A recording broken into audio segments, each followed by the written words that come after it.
ബന്ധം വളരെ ശക്തമായി എനിക്ക് ലഭിച്ചിട്ടുണ്ട്.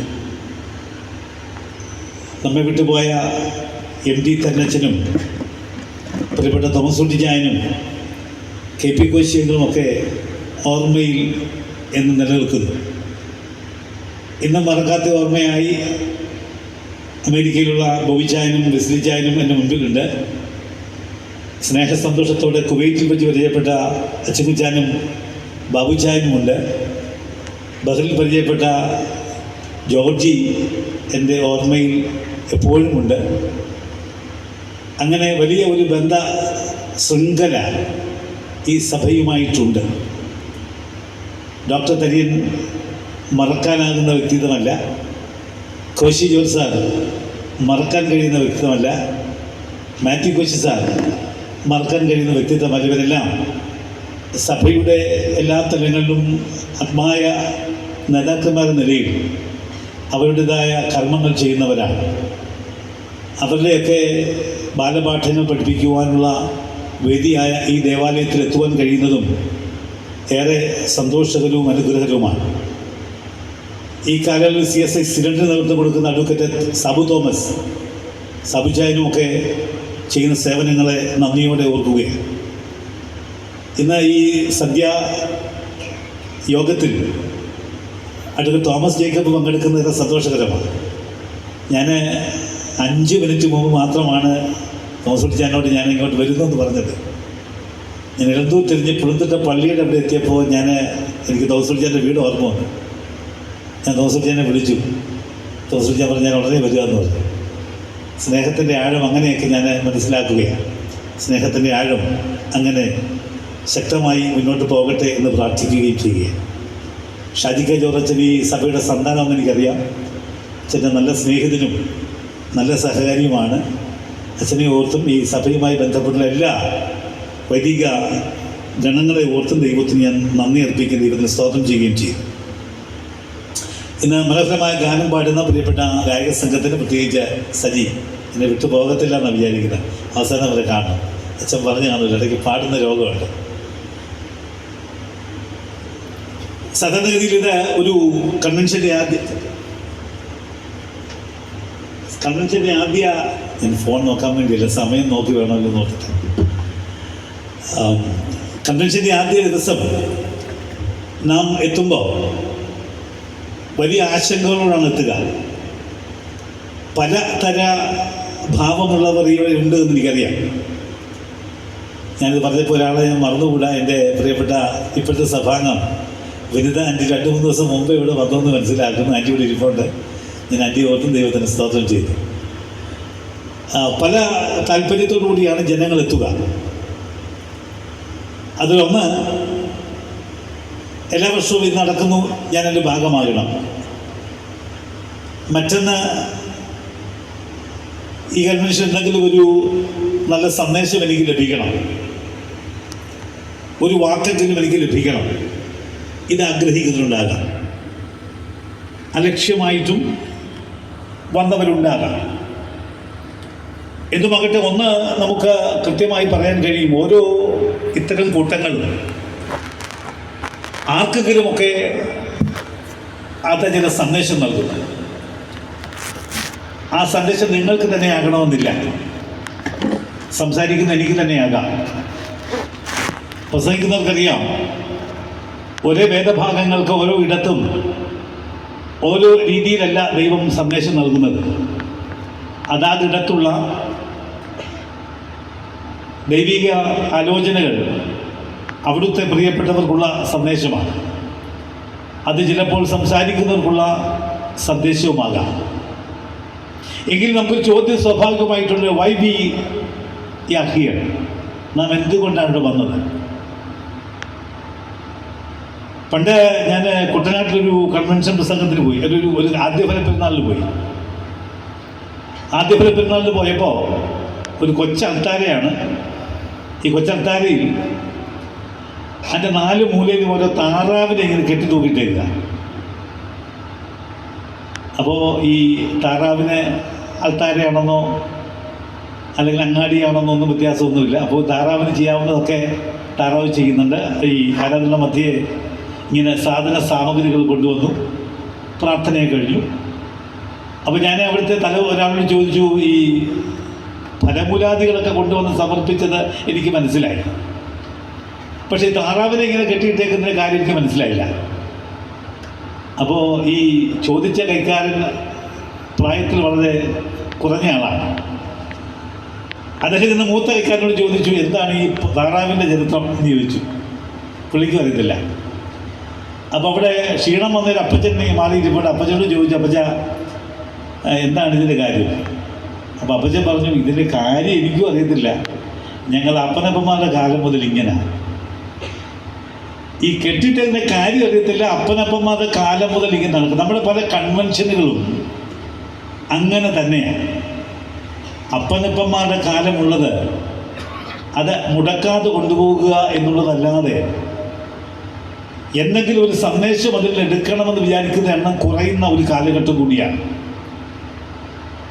എന്നാൽ ഇന്നലെ ഞാൻ ഒരു കൺവെൻഷൻ്റെ ചിന്തയുടെ ഭാഗമായപ്പോൾ അവിടെ സ്വാഗതം പറഞ്ഞ ഒരാളിനോട് പറഞ്ഞതാണ്, നാം അടുത്ത 4 ദിവസം കൂടുന്നത് ഒരു വർഷത്തേക്കുള്ള ആത്മീയ ഇന്ധനം നിറയ്ക്കാൻ വേണ്ടിയാണ്. ഒരു വർഷത്തേക്കുള്ള ആത്മീയ ഇന്ധനം 2025 നമ്മൾ വിട്ടുപോകുമ്പോൾ നമ്മുടെ സകലതും ചോർന്നു പോയി എന്നുള്ളതല്ല, 2026 എന്തോ മഹാവിഷയങ്ങൾ വരുന്നു എന്നുള്ളതല്ല, മറിച്ച് 2025 നമ്മൾ അനുഭവിച്ച വിഷയങ്ങളുടെ മറ്റ് രൂപങ്ങളും ഭാവങ്ങളും അതിഭീകരമായി നമ്മിലേക്ക് വരുമ്പോൾ അതിനെ ചെറുക്കാനും അതിനെ ഒരുപക്ഷെ അഭിമുഖീകരിക്കുവാനുള്ള ആത്മീയ കരുത്ത് നമുക്ക് അത്യാവശ്യമാണ്. അതിന് നമുക്ക് ആത്മവ്യാപാരം ഉണ്ടാകണം, വചനവുമായി നമുക്കൊരു ബന്ധമുണ്ടാകണം. രണ്ടാമത് നമുക്കൊരു വലിയ രൂപാന്തരത്തിൻ്റെ സമയമായി മാറ്റണം. 2022 ഞാൻ തോലശ്ശേരിയിൽ തിരുവല്ല ജില്ലയുടെ കൺവെൻഷൻ നടത്തുന്ന സമയത്ത് ഒരു വലിയ കൺവെൻഷൻ നടന്നു. ശരാശരി 1000 പേര് പങ്കെടുത്തു. കോമ്പൗണ്ടിൽ ലൈറ്റ്, വെട്ടം, തട്ടുദോശ, ഭയങ്കര പരിപാടി. അപ്പോൾ കൺവെൻഷൻ കഴിഞ്ഞപ്പോൾ അതിൻ്റെ ചുമതലപ്പെട്ട ഒരു അച്ഛൻ എന്നോടൊന്ന് പറഞ്ഞു, അച്ഛൻ ഈ വർഷത്തെ കൺവെൻഷൻ പരാജയമായിരുന്നു. അപ്പോൾ എനിക്ക് വലിയ അതിശയം തോന്നിയത്. സാമ്പത്തികം കുറവില്ലായിരുന്നു, തട്ടുദോശ ഉണ്ടായിരുന്നു, ലൈറ്റ് ഉണ്ടായിരുന്നു, എല്ലാം. പക്ഷെ അച്ഛൻ പറയുക പരാജയമായിരുന്നു. എനിക്കൊത്തിരി സന്തോഷം തോന്നി. അച്ഛൻ ഇപ്പോഴും സജീവ ശുശ്രൂഷയിലുണ്ട്. അച്ഛൻ പറഞ്ഞു, അച്ഛാ കാര്യമൊക്കെ പക്ഷേ എനിക്കൊരു കുത്തും കൊണ്ടില്ല, എനിക്കൊരു കുത്തും കൊള്ളാത്തത് കൊണ്ട് ഈ കൺവെൻഷൻ പരാജയമാണെന്ന് പറയുമ്പോൾ എന്താണ് ഒരു കൺവെൻഷൻ കൊണ്ട് ദൈവം ആഗ്രഹിക്കുന്നത് എന്ന് കൃത്യമായി വിവേചിക്കാൻ ഒരു വലിയ സന്ദേശമായി ഞാനിതിനെ മനസ്സിലാക്കുകയാണ്. ഞാൻ സൂചിപ്പിക്കാൻ ആഗ്രഹിച്ചത്, ഇവിടെ കൂടപ്പെട്ട ആളുകളിലോ പ്രസംഗിക്കുന്ന ആൾക്കാരുടെ കഴിവോ അതിനപ്പുറമായി each worship should be a time of revelation. ഓരോ ആരാധനകളും ഓരോ കൺവെൻഷനുകളും it should be a time of revelation. ചില വെളിപ്പാടുകളുടെ സമയമാകണം. അത് ചിലപ്പോൾ ആദ്യം പാടിയ പാട്ടിലൂടെയാകാം, ആദ്യം ചിലപ്പോൾ കേട്ട ഒരു വചന വായനയിലൂടെയാകാം, മധ്യസ്ഥ പ്രാർത്ഥനയുടെ ഒരു വാക്കുകളിലൂടെയാകാം, ഒരുപക്ഷെ പ്രസംഗിക്കുന്ന പ്രസംഗകന്റെ ഒരു തമാശയിലൂടെയാകാം. എൻ്റെ ആത്മാവിനൊരു കുത്തുകൊണ്ടാൽ ആ കുത്താണ് ഏറ്റവും ആവശ്യമായിരിക്കുന്നത്. ഒപ്പം ആത്മാവിനൊരു സന്തോഷമുണ്ടാകുക, അത് ജീവിതത്തിൽ ഏറ്റവും വലിയ പ്രധാനപ്പെട്ട കാര്യമാണ്. ഈ കാലഘട്ടത്തിൻ്റെ ഏറ്റവും വലിയ പ്രശ്നം എന്ന് പറഞ്ഞാൽ സന്തോഷമില്ലാത്ത മനുഷ്യരുടെ എണ്ണം കൂടുകയാണ്. People are not able to smile and laugh. ചിരിക്കാനും കഴിയുന്നില്ല, പുഞ്ചിരിക്കാനും കഴിയുന്നില്ല. പലരുടെയും മുഖഭാവം കണ്ടാൽ ചിരിക്കാനും GST കൊടുക്കണമെന്ന രീതിയിലാണ്. സ്വച്ഛന്തമായി സന്തോഷിക്കേണ്ട ഇടങ്ങളൊക്കെ വളരെ ഭീകരമായ ഇടങ്ങളാക്കി മാറ്റുന്ന ഒരു അനുഭവമുണ്ട്. അതൊക്കെ മാറ്റാനുള്ള ഒരു സന്ദർഭമായി നമ്മൾ കൺവെൻഷനെ മാറ്റിയെടുക്കേണ്ടതായിട്ടുണ്ട്. എല്ലാത്തിനും ഉപരിയായി നമ്മുടെ ഓരോ വാർഷിക കൺവെൻഷനും ഞാൻ മുമ്പ് സൂചിപ്പിച്ചതുപോലെ ആത്മീയ ഇന്ധനം നിറയ്ക്കുന്ന ഒരു വലിയ സന്ദർഭമാകണം. ഉപോത്ബലകമായ ഒരു സന്ദർഭം മാത്രം വേദപുസ്തകത്തിൽ നിന്നും വിവരിച്ചുകൊണ്ട് ഇന്നത്തെ വേദഭാഗത്തിൽ കടക്കാമെന്നാണ് ഞാൻ വിചാരിക്കുക. ഒരുപക്ഷെ ഇത്തരം ഒരു കൺവെൻഷനുമായി ബന്ധപ്പെട്ട് നമ്മൾ ചിന്തിക്കുമ്പോൾ നമുക്കേറെ ചേർത്ത് വെക്കാവുന്ന ഒരു വേദഭാഗവും ഒരു സംഭവവും വേദപുസ്തകത്തിലുണ്ട്. അത് മറ്റൊന്നുമല്ല, അത് വേദപുസ്തകത്തിൽ മറുരൂപമലയുടെ സംഭവമെന്നും അല്ലെങ്കിൽ ഇംഗ്ലീഷിൽ ട്രാൻസ്ഫിഗറേഷൻ എക്സ്പീരിയൻസ് എന്നും രേഖപ്പെടുത്തിയിരിക്കുന്ന യേശുവും തൻ്റെ ശിഷ്യന്മാരും കൂടി ഒരു മലയിലേക്ക് പോയ സംഭവം വിവരിക്കുന്ന വിഷയമാണ്. നമുക്ക് നന്നായിട്ടറിയാം, ക്രൂശാരോഹണത്തിന് ദിവസങ്ങൾ മാത്രം ബാക്കി നിൽക്കെ യേശു തമ്പുരാൻ താൻ സ്നേഹിച്ച 2 ശിഷ്യന്മാരുമായി മലയിലേക്ക് പോവുകയാണ്. മലയിൽ പ്രാർത്ഥിച്ചുകൊണ്ടിരിക്കുമ്പോൾ കൂടെ വന്ന 2 ശിഷ്യന്മാർ അർദ്ധമയക്കത്തിലാകുകയാണ്. അർദ്ധമയക്കത്തിലാകുമ്പോൾ അവർ ദർശനമോ സ്വപ്നമോ കാണുന്നു. ഞാൻ ചോദ്യമൊക്കെ ചോദിക്കുക, മറുപടി പറയും, നിങ്ങൾ ഉറങ്ങിയില്ല എന്ന്. ഞാൻ ഉറങ്ങത്തില്ല എന്ന് ഉറപ്പ് വരുത്താൻ വേണ്ടിയാണ്. അപ്പോൾ അർദ്ധമയക്കത്തിലായപ്പോൾ ഈ ശിഷ്യന്മാർ അവരുടെ മയക്കത്തിൽ 2 പേരെ സ്വപ്നം കണ്ടു, അല്ലെങ്കിൽ ദർശനം കണ്ടു. എന്നിട്ട് അവർ പറയുന്നുണ്ട്, master, it is good to be here. ഇവിടെ ഇരിക്കും നല്ലതാ. Let's make 3 tents. 3 കുടിലുണ്ടാക്കാം. ഒന്ന് നിനക്കും ഒന്ന് വേറെ 2 പേർക്കും. ആരൊക്കെയായിരുന്നു വന്നിട്ട്? ഞാനത് കൃത്യമായിട്ട് ചോദിക്കാൻ കാര്യമുണ്ട്. ഒരു പള്ളിയിൽ, അത് സൗത്ത് കേരളല്ല, ഒരു പള്ളിയിൽ ഞാനിങ്ങനെ ആ 2 പേർ ആരാന്ന് ചോദിച്ചപ്പോൾ മമ്മൂട്ടി മോഹൻലാൽ വന്നു. എനിക്ക് ഭയങ്കര ഭയമാണ്. ഈ 2 പേരുടെ കാര്യം പറഞ്ഞാൽ അവർക്ക് മമ്മൂട്ടി മോഹൻലാലിനെ ഉടനെ ഓർമ്മ വരും. മോശയും ഏലിയാവുമാണ്. ശിഷ്യന്മാർ ഒരിക്കലും കണ്ടിട്ടില്ലാത്ത, അവർ വായിച്ചു മാത്രം അറിഞ്ഞിട്ടില്ല മോശയും ഏലിയാവിനെയും കാണുന്ന സന്ദർഭത്തെക്കുറിച്ച് കാര്യം പറയാൻ വേണ്ടിയല്ല.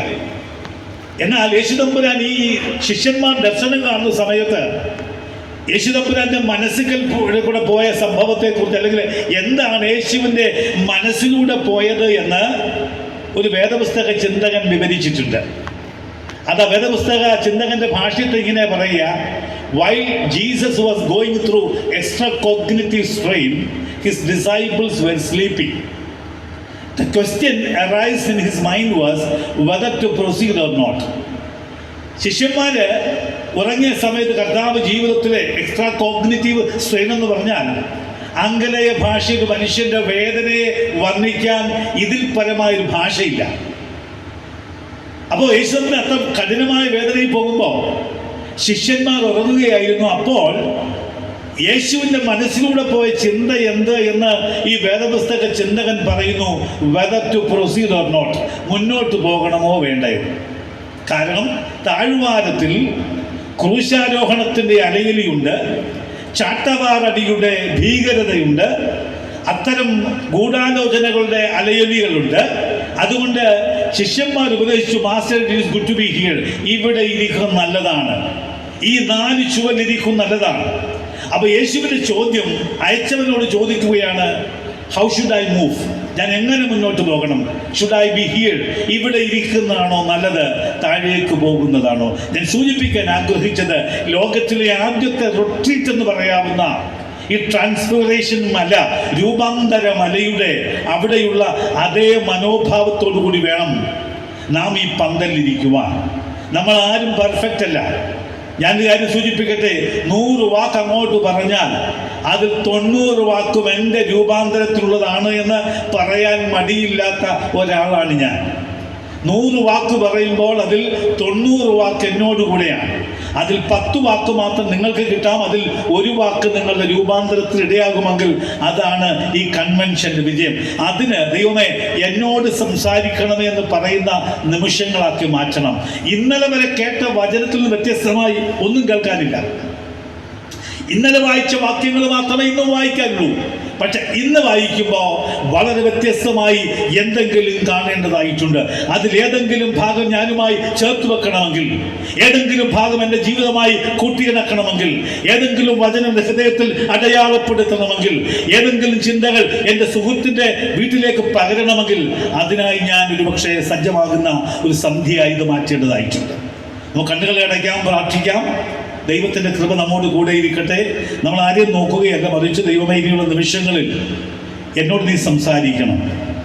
നമ്മൾ പലപ്പോഴും നമ്മുടെ ഹൃദയത്തെ ഏകാഗ്രമാക്കുമ്പോൾ നമ്മുടെ ശരീരത്തിൻ്റെ ഭാരമൊക്കെ ഇല്ലാതെയാകും.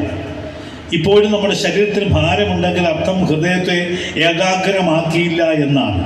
അതുകൊണ്ട് വചനത്തിന് മുൻപിലേക്ക്, ഇപ്പോൾ നമ്മുടെ മുൻപിൽ വചനവും കർത്താവും നമ്മളും മാത്രമാണ്, നമ്മുടെ മനസ്സും മാത്രമാണ്.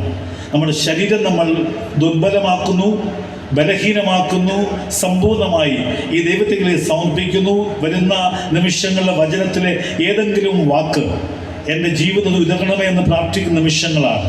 കണ്ണുകൾ അടയ്ക്കാം, മൗനമായി ദൈവത്തോട് സംസാരിക്കാം.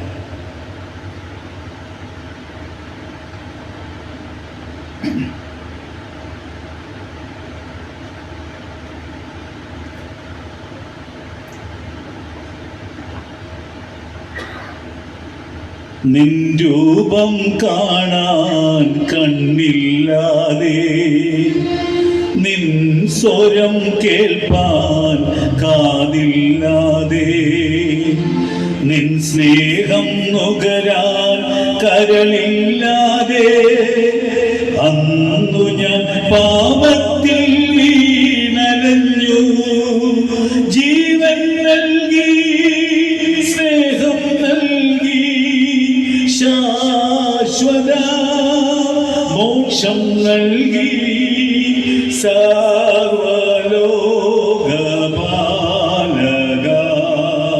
യേശുനായക.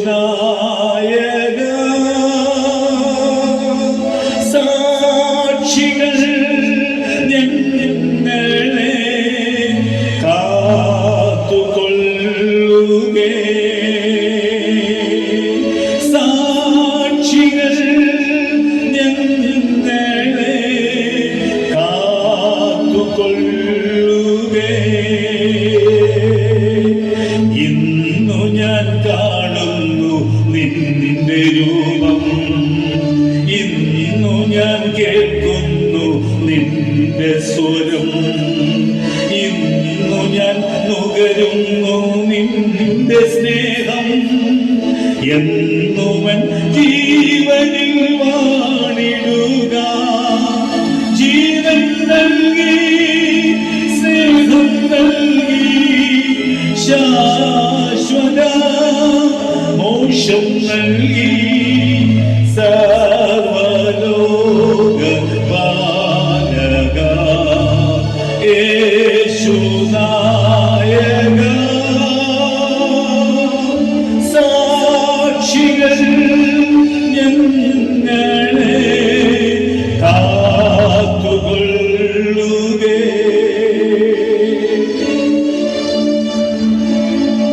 നല്ലവനായ കർത്താവേ, അങ്ങയുടെ പാദപീഠ ഞങ്ങളായിരിക്കുമ്പോൾ ആവശ്യമായ കൃപകളും വരങ്ങളും നൽകി വചനം ഞങ്ങളുടെ ഹൃദയങ്ങളിൽ പതിപ്പിക്കണമെന്ന് യേശു മുഖാന്തരം അപേക്ഷിക്കുന്നു. പ്രാർത്ഥന ദയവുണ്ടായി കേൾക്കണമേ. ആമേൻ. സഭാപ്രസംഗത്തിന്റെ പുസ്തകം 12-ാം അധ്യായത്തിൻ്റെ 1-ാമത്തെ വാക്യം മുതൽ 7-ാമത്തെ വാക്യം വരെ ഞാൻ വായിക്കാം. നിന്റെ യൗവന കാലത്ത് നിന്റെ സൃഷ്ടാവിനെ ഓർത്തുകൊള്ളുക.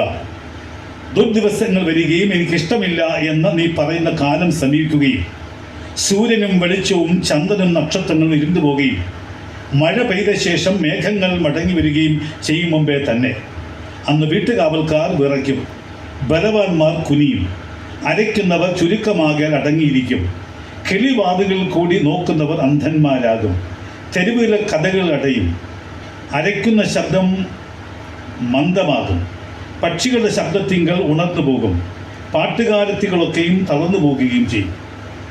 അന്ന് അവർ കയറ്റത്തെ പേടിക്കും, വഴിയിൽ ഭീതിയുള്ളതായി തോന്നും, ബദാം വൃക്ഷം പൂക്കും, തുള്ളനിഴഞ്ഞു നടക്കും, രോചനക്കുരു ഫലിക്കാതെ വരും, മനുഷ്യർ തൻ്റെ ശാശ്വത ഭവനത്തിലേക്ക് പോകും, വിലാപം കഴിക്കുന്നവർ വീതിയിൽ ചുറ്റി സഞ്ചരിക്കും.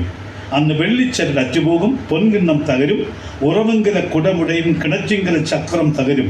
പൊടി പണ്ട് ആയിരുന്നത് പോലെ ഭൂമിയിലേക്ക് തിരികെ ചേരും, ആത്മാവ് അതിനെ നൽകിയ ദൈവത്തിൻ്റെ അടുക്കലേക്ക് മടങ്ങിപ്പോകും.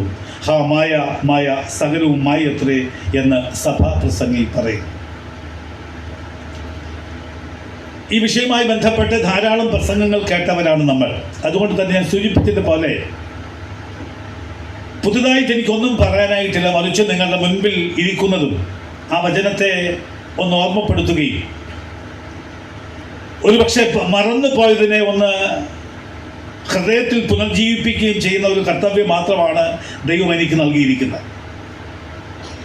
ഈ ആദ്യ വാക്യം പറയുന്നത്, remember the creator in your youth age. നിന്റെ യൗവന കാലത്ത് സൃഷ്ടാവിനെ ഓർക്കണം. രണ്ടാമത്തെ വാചകം പറയുന്നത് എന്തിനു മുമ്പ്? ദുർദിവസങ്ങൾ വരും മുമ്പ്. ഈ ഒരു വാക്യത്തെയാണ് ആധാരപ്പെടുകയും 7 വാക്യങ്ങളെ പരാമർശിച്ചുകൊണ്ടാണ് സംസാരിക്കാൻ ആഗ്രഹിക്കുന്നത്. കഴിഞ്ഞ സെപ്റ്റംബർ മാസത്തിൽ പുന്നക്കാട് ഇടവകയുടെ മരുമകൻ ദീപു അച്ഛൻ ഫേസ്ബുക്കിൽ ഒരു വീഡിയോ ക്ലിപ്പ് ഇട്ടു. ആ വീഡിയോ ക്ലിപ്പിൻ്റെ സാരം ഇങ്ങനെയായിരുന്നു: അസമയം എന്നൊരു കാര്യമുണ്ടോ? അസമയം. നമ്മൾ സാധാരണ അസമയം എന്ന് പറയുന്നത് വല്ലാത്ത ഒരു സമയം, അതായത് എല്ലാവരും ലൈറ്റ് അടിച്ച് കിടക്കുക, അപ്പോൾ മനുഷ്യൻ നടക്കാത്ത സമയത്തെയാണ് അസമയം എന്ന് പറയുക. ദിവസം പറഞ്ഞത് എല്ലാവരുടെയും ജീവിതത്തിൽ ഒരസമയമുണ്ട്. അത് രാത്രിയുടെ അന്ത്യയാമത്തിൽ, ഞാൻ കൂട്ടിച്ചേർത്ത് പറഞ്ഞ രാത്രിയുടെ അന്ത്യയാമത്തിലല്ല. എന്താണ്? മനുഷ്യ ജീവിതത്തിൽ ശുഭകരമല്ലാത്തത് സംഭവിക്കുന്ന സമയം അസമയമാണ്. മനുഷ്യൻ്റെ ചിന്തകൾ ശരിയാകാത്ത സമയം അത് അസമയമാണ്. നമ്മുടെ ശരീരത്തിലുണ്ടാകുന്ന ആവേശം പ്രകടിപ്പിക്കാൻ തോന്നുന്ന ചില നിമിഷങ്ങൾ അത് അസമയമാണ്. ഇത് എല്ലാവരുടെയും ജീവിതത്തിലുള്ള സമയമാണ്. ആദ്യത്തെ 3 ചിന്തകൾ നിങ്ങൾ ശ്രദ്ധിച്ചിട്ടുണ്ടാകാം. അസമയം നമ്മൾ കാണുന്നത് ഒരു പക്ഷേ സമയമായി ബന്ധപ്പെട്ടാണെങ്കിൽ മനുഷ്യ ജീവിതത്തിൽ ശുഭകരമല്ലാത്ത ചിലത് വന്നേക്കാം. നമ്മുടെ ചിന്തകൾ ഒരു പക്ഷേ ദൈവഹിതപ്രകാരമല്ലാത്തതായേക്കാം. ഒരുപക്ഷെ നമ്മൾ പിന്നീട് പറയാം, ഞാൻ അങ്ങ് ചെയ്തു പോയി, പക്ഷേ അത് ആഗ്രഹിച്ചതല്ല എന്ന് പറയുന്ന നിമിഷങ്ങളെയാണ് ഒരുപക്ഷെ അസമയം എന്ന് പറയുക. ഇത് മനുഷ്യൻ്റെ ജീവിതത്തിൽ എല്ലാ സമയങ്ങളിലുമുണ്ട്. പക്ഷെ പലപ്പോഴും തിരിച്ചറിയാൻ നമുക്ക് കഴിയുന്നില്ല. അത് തിരിച്ചറിയാനുള്ള മാർഗമാണ് സഭാപ്രസംഗി പറയുന്നത്: യൗവനകാലത്ത് നിന്റെ സൃഷ്ടാവിനെ ഓർത്താൽ. ഞാൻ കൂട്ടിച്ചേർത്ത് പറയുന്നു, ഈ അസമയങ്ങളെ തിരിച്ചറിയാൻ നമുക്ക് കഴിയും. നമ്മുടെ അസമയങ്ങളെ തിരിച്ചറിഞ്ഞാൽ നാം ക്രിസ്തുവിലേക്ക് അടുക്കുന്ന നിമിഷങ്ങളായിട്ടത് മാറുകയാണ്. അതുകൊണ്ട് ചിന്തകളുടെ അപജയങ്ങൾ, നമ്മുടെ ശരീരത്തെ തിളപ്പനുസരിച്ചുള്ള ചില കാര്യങ്ങൾ, അതിലുപരിയായി നാം ചെയ്തുകൂടാത്തതിൻ്റെ ചില സന്ദർഭങ്ങളൊക്കെ മയപ്പെടുത്തിയും ഒതുക്കിവിടാൻ കഴിഞ്ഞാൽ ആ സമയങ്ങളെ ഒരുപക്ഷെ മാറ്റിവിടാൻ കഴിയുമെന്നാണ് പറയുക. അത് നമ്മുടെ എല്ലാവരുടെയും ജീവിതത്തിലുണ്ട്. നമുക്കറിയാവുന്ന പോലെ എനിക്ക് എൻ്റെ ധാരാളം കുടുംബാംഗങ്ങൾ ഇലന്തൂർ മിഷൻ്റെ ആദ്യ സമയത്ത് ചേക്കേറിയ ഇടമാണ് കുഴിക്കാല. ഞാൻ ചാണ്ടപ്പിള്ള തോമസ് അച്ഛൻ്റെ കുടുംബ പാരമ്പര്യത്തിൽപ്പെട്ടയാളാണ്. ചാണ്ടപ്പിള്ള തോമസിൻ്റെ സഹോദരനാണ് ആത്മോപകാരി ടി കോശിയച്ചൻ. ആത്മോപകാരി ടി കോശിയച്ചൻ്റെ ഒരു പാട്ടുണ്ട്, എന്നുള്ളിൽ എന്നും വസിച്ചിടുക. നമ്മളെല്ലാവരും പാടുന്ന പാട്ടാണ്. ആ പാട്ടിൻ്റെ ആത്മാവ് നല്ല രസമാണ്. പക്ഷേ അതിൻ്റെ ചില ചരണങ്ങൾ എഴുതി എങ്ങനെയാണെന്നറിയാമോ? അദ്ദേഹത്തിൻ്റെ ജീവിതത്തിലെ ചില അസമയത്തുകളാണ് എഴുതിയത്. ഞാൻ പറഞ്ഞ ശുഭകരമല്ലാത്ത സമയത്തിലാണ്. അദ്ദേഹത്തെ വിളിക്കുന്ന ആത്മോപകാരി എന്ന, ആത്മാവിന് ഉപകാരം മാത്രം ചെയ്ത ഒരു മാസിക 40 വർഷം നടത്തിയ ഒരു മനുഷ്യനാണ്, ഒരു അച്ഛനാണ്. നല്ല കഴിവുള്ളയാളാണ്. ധാരാളം പാട്ടുകൾ വിവർത്തനം ചെയ്തു, പാട്ടുകൾ എഴുതി, എല്ലാം ചെയ്തു. പക്ഷേ അശുഭകരമായ ഒരു അസമയത്തിൻ്റെ വിവരണമാണ് ഈ എന്നുള്ളിൽ എന്നും വസിച്ചിരുന്ന പാട്ടിനകത്തുള്ളത്. അതിൻ്റെ ഒരു ഭാഗത്ത് ജീവിതമെന്നും ശരിയായിട്ടില്ലയോ ജീവിപ്പിക്കും കർത്തനെ എന്നൊരു വാചകമുണ്ട്. നിങ്ങൾക്ക് എൻ്റെ കോണ്ടെക്സ്റ്റ് അറിയാവുമെന്ന് അറിയത്തില്ല. അത് അദ്ദേഹം തലവടി പള്ളി വികാരിയായിരിക്കുമ്പോൾ അവിടുത്തെ കപ്പ്യാർക്കുട്ടി തല്ലു കൊടുത്തു. ഇച്ചിരി മുൻകോപിയായിരുന്നു. കപ്പ്യാർക്ക് തല്ല് കൊടുത്തു കഴിഞ്ഞപ്പോഴാണ് അദ്ദേഹത്തിന് ബോധ്യമായത് ആ തല്ല് കൊടുത്ത് ശരിയായില്ല. അദ്ദേഹത്തിന് അങ്ങനെ പ്രയാസമുണ്ട്. അദ്ദേഹം ചെയ്യുന്നത് വള്ളം ഇറക്കിയിട്ട് വെമ്പനാട്ട് കായലിൻ്റെ നടുക്കോ അല്ലെങ്കിൽ ആറിൻ്റെ നടുക്കോ പോയി പാട്ടുകൾ എഴുതും. ഇത് അദ്ദേഹത്തിൻ്റെ ശീലമാണ്.